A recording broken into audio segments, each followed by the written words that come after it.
Hello friends, welcome back to your own channel R J Mathura. बहुत बहुत स्वागत है दिल से आपका आपके खुद के चैनल पे। शायद ज़िंदगी में पहली बार आप ऐसी कोई बात सुनेंगे जो मैं इस रीडिंग में कहूँगी। एज अ ह्यूमन बीइंग हम हर कोई कुछ ऐसी सिचुएशंस से निकलते हैं, ऐसे वाक़यात से निकलते हैं कि जहाँ हमारा दिल कई लोगों को माफ़ करने के लिए राज़ी होता ही नहीं। जितना मर्जी कोई हमें समझा ले, कोई बात नहीं, माफ़ कर दो, ठीक है, हो गया सो हो गया। लेकिन क्या ज़रूरी है कि आप हर गलती को, और मैं यहाँ गलती की तो बात कर ही नहीं रही हूँ, मैं यहाँ गुनाह की बात कर रही हूँ। मेरे कई व्यूअर्स की प्रेगनेंसी से रिलेटेड भी ये बात हो सकती है। बहुत ही कुछ अजीब और गलत वाक़यात आपके साथ आपकी प्रेगनेंसी के दरमियान हुआ है, ऐसा मुझे लग रहा है इस कार्ड से। ये दोनों कार्ड्स आप देखिए, फ्लावरिंग और पेशेंस, ये प्रेगनेंसी की निशानियां हैं। तो जब आपके साथ कोई ऐसी सिचुएशन में भी गलत करने से बाज नहीं आता, या आपके साथ कुछ ऐसा करके उसे कोई ग्लानि का एहसास नहीं होता, कोई शर्म का एहसास नहीं होता। फ्रेंड्स, एक मिनट में कार्ड्स को ऐसे रखूँ कि आप ठीक से देख पाए। 2 मिनट जाएंगे, लेकिन आपको इससे कोई प्रॉब्लम नहीं आएगी।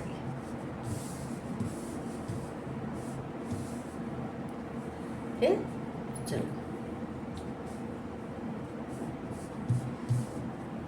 तो फ्रेंड्स, आपको ये बात सुनकर शायद थोड़ा सा अजीब लगे, मेरी ये बात सुनकर, कि हर गलती, हर इंसान माफ़ी के लायक नहीं होता। कई बार ये हो जाता है, ऐसा हो जाता है कि आपको ये बात बहुत लोडेड लगे कि आपको ये कहा जा रहा है कि इस पर्सन को आप कभी माफ़ ना करें। फ्रेंड्स, माफ़ी कोई इनाम नहीं है कि किसी ने मांगी और आपने उसे पकड़ा दी, ये लो तुमने माफ़ी मांगी मैंने दे दी। ये इनाम नहीं होता। माफ़ी भी कमाई जाती है। हर इंसान जिसने गलती की है, गुनाह किया है, जब वो इस बात के लिए प्रतिबद्ध हो जाता है या हो जाती है कि उसने जो किया था आपके साथ वो गलत था, उसे इस बात का पश्चाताप है, इस बात की शर्म है, और कहीं ना कहीं आपको ये उसके एक्शन में भी दिखती है, तब जाके वो माफ़ी कमाते हैं। आप यूं ही, जो माफ़ी मांग नहीं रहा, जिससे पड़ी नहीं है, एक के बाद आपके ऊपर अटैक कर रहा है वो इंसान, और आप मतलब वो कंडीशन ही हो चुका है, उसको इस बात से रत्ती भर फर्क नहीं पड़ता कि वो आपके साथ ये सब कर रहा है, तो आपके दिल पर क्या गुजरती होगी। तो माफ़ी भी कमाने वाली चीज़ है, और ये जो व्यक्ति है ये साबित कर ही नहीं पा रहा कि ये इस काबिल है। फ्रेंड्स, ये नहीं कि आपने इनको पहले माफ़ नहीं किया, पर इसने आपको इतनी बार ठेस पहुंचाई कि अब अगर आप इनको माफ़ करेंगे ना, तो आप खुद की नज़रों से ही गिर जाएंगे। इंसान औरों को माफ़ करे, चलो करे, खुद को माफ़ कर सकता है या नहीं किसी बात को लेकर? तो आपका दिल अब ये कह रहा है कि अगर आपने इस इंसान को माफ़ी दी ना, तो शायद आप खुद को कभी माफ़ नहीं कर पाएंगे लाइफ में, क्योंकि इससे आप अपनी नज़रों में गिर जाएंगे। ये जो कॉम्प्रोमाइज़ है ये इसका लायक नहीं है, क्योंकि ये लास्ट में आपको गिल्ट में ही डालेगा।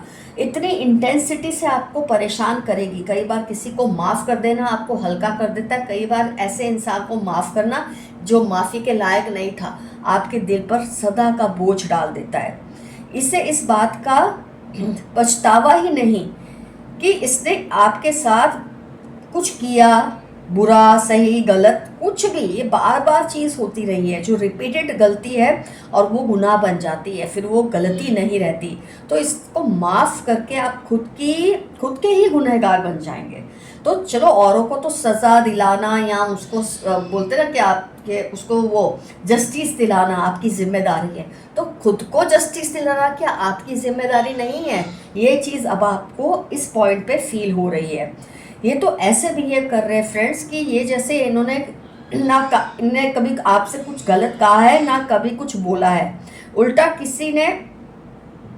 इन्होंने किसी ने के ऊपर या तो इल्ज़ाम लगा दिए, या आपके ऊपर ही इल्ज़ाम लगा दिया है, कोई ना कोई थंडर बॉल्ट। ये आप पे ही लगाते रहे। और जो मेरी कुछ फीमेल व्यूअर्स है, जैसे मैंने कहा है, या अगर आप मेल है तो आपकी वाइफ जब वो प्रेग्नेंट थी उस दौरान उनको इतना परेशान किया है इस पर्सन ने कि अब जस्टिस तो तभी होगी जब आप इन्हें माफ़ नहीं करेंगे।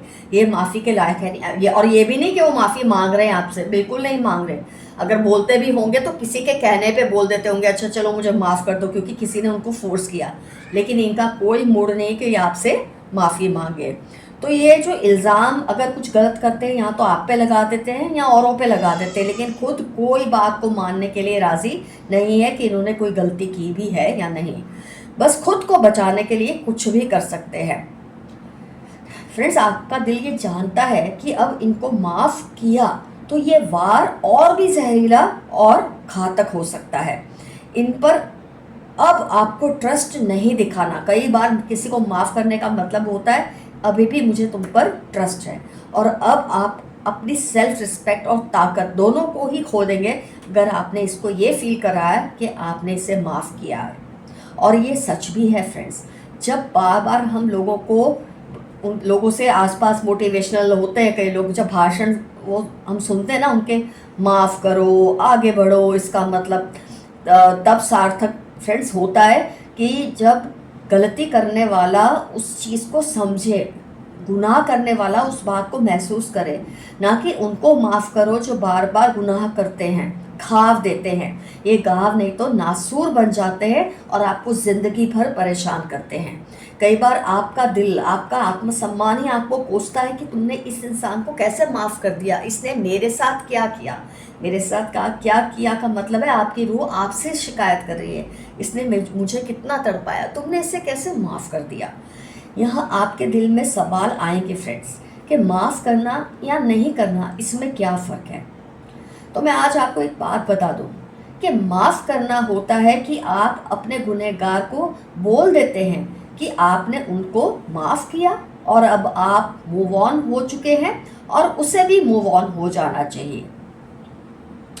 अब मैं तुमको कोई सज़ा नहीं देना चाहता क्योंकि तुमने महसूस कर लिया, इससे सज़ा देने की बात भी नहीं आती है।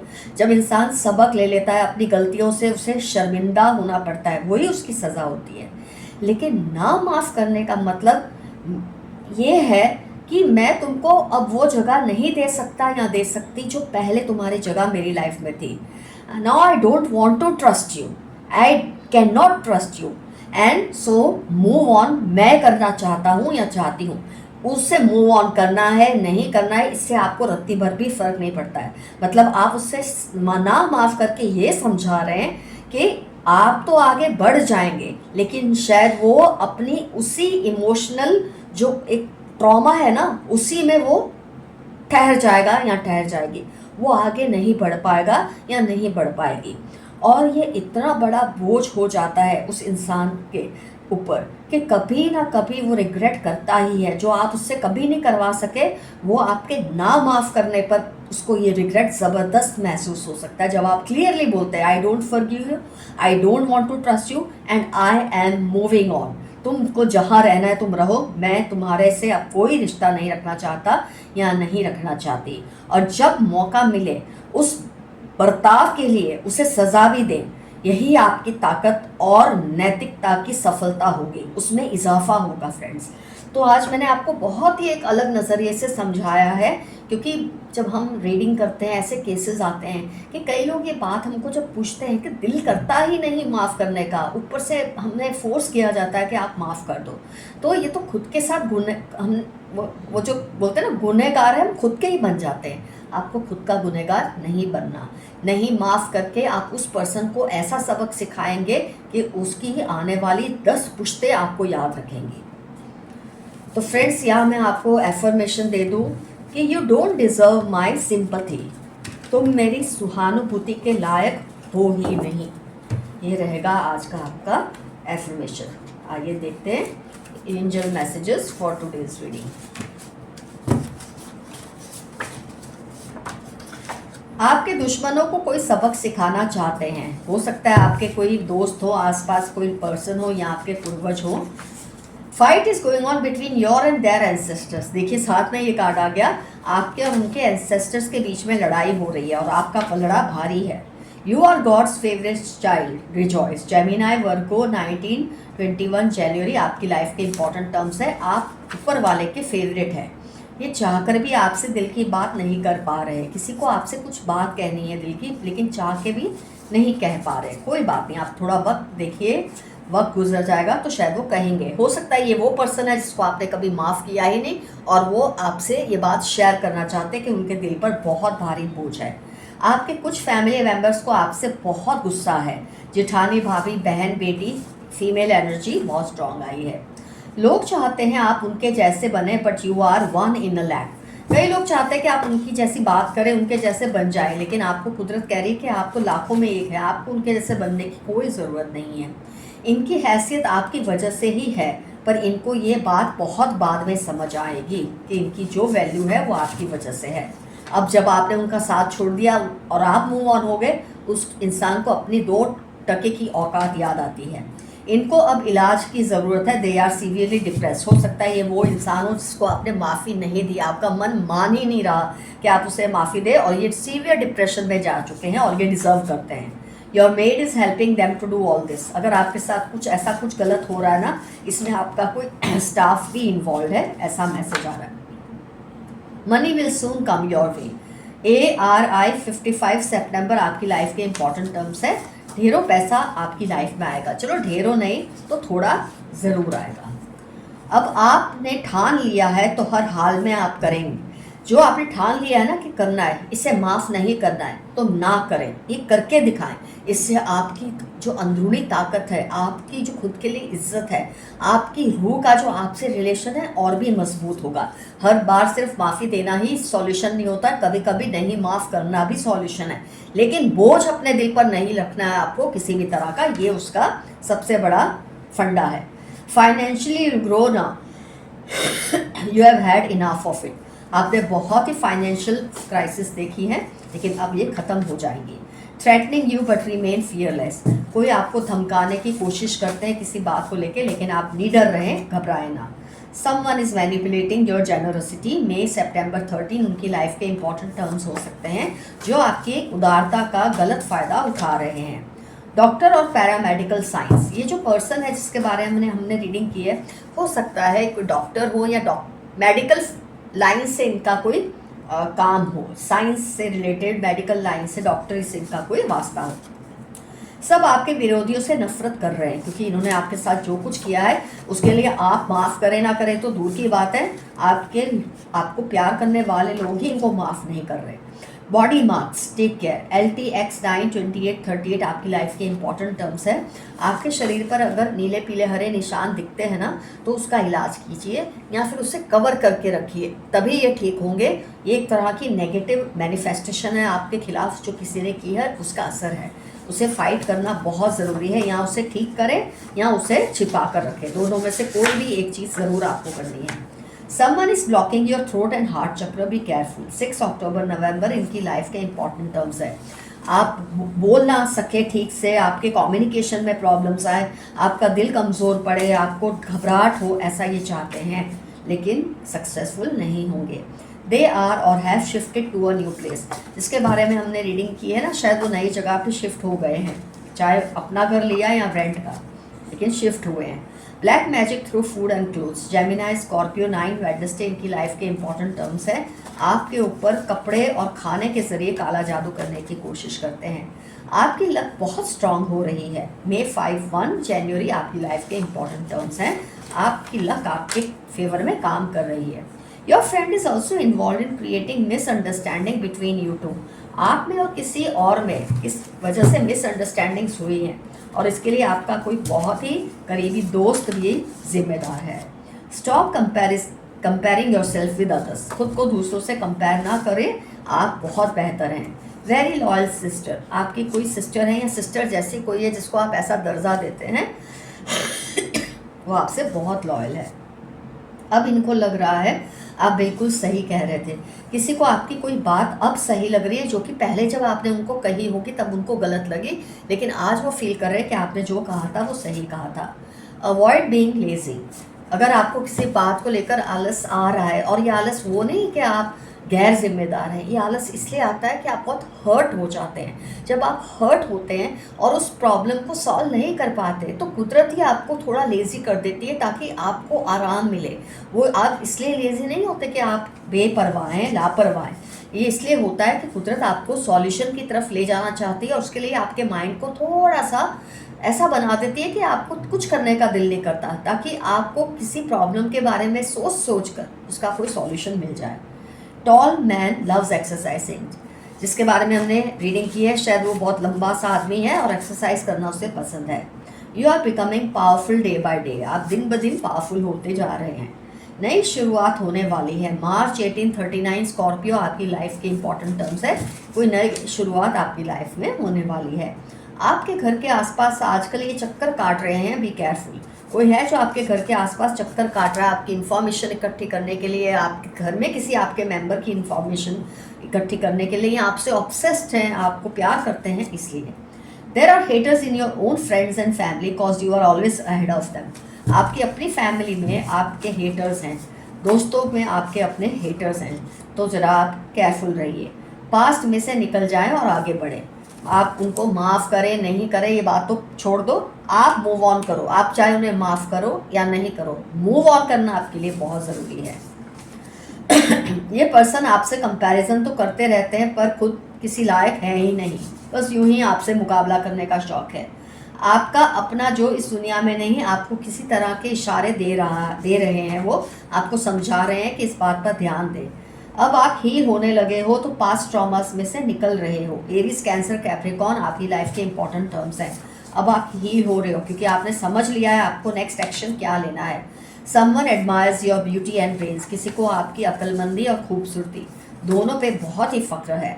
दोस्त सोच समझ कर बनाएं। दोस्त बनाने में आप कभी कभी थोड़ी जल्दबाजी करते हैं, तो ये मैसेज आया है थोड़ा सा केयरफुल रहें दोस्त बनाने में। Mix up with your loved ones, जो आपसे प्यार करते हैं उनके साथ थोड़ा घुलिए मिलिए, उनके साथ बातें कीजिए, ये आपको हील करने में मदद करेगा। कनिंग फ्रेंड, कोई दोस्त है आपका, ये भी देखिए लास्ट ये वाला कार्ड आया था। कनिंग दोस्त है आपका। 7, 20, 31 अगस्त, सितंबर उसकी लाइफ के इंपॉर्टेंट टर्म्स हो सकते हैं, जिसने आपको शायद बहुत बड़ा कोई जख्म दिया या धोखा दिया है। आपकी जॉब जल्द ही लगने वाली है। मेरे कुछ व्यूअर्स जॉब के लिए तलाश कर रहे हैं, तो आपको बहुत जल्द जॉब मिल जाएगी। उनको ज़बरदस्त गिल्ट फील हो रही है, किसी ने आपसे माफ़ी नहीं मांगी या आपने उन्हें माफ़ नहीं किया। दोनों ही सूरतों में ये बहुत ज़बरदस्त गिल्ट में से इस वक्त निकल रहे हैं। आइए कुछ और थ्रू चिट्स हम देखते हैं। मैं चिट्स भी लेती हूँ, डाइस भी लेती हूँ, ताकि कुछ रिपीट होने वाला हो उससे हमें आइडिया आता है ये पर्सन कौन है। 27 उनकी एज या डेट ऑफ बर्थ हो सकती है। 28 एज या डेट ऑफ बर्थ हो सकती है।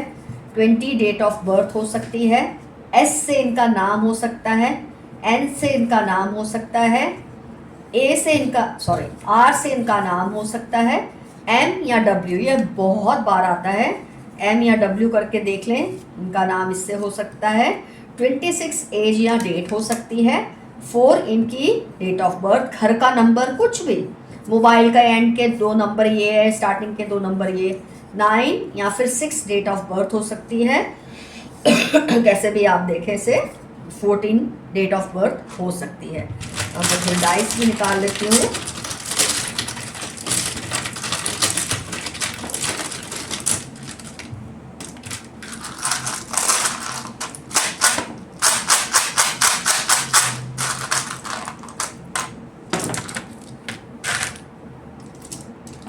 एल से इनका नाम हो सकता है।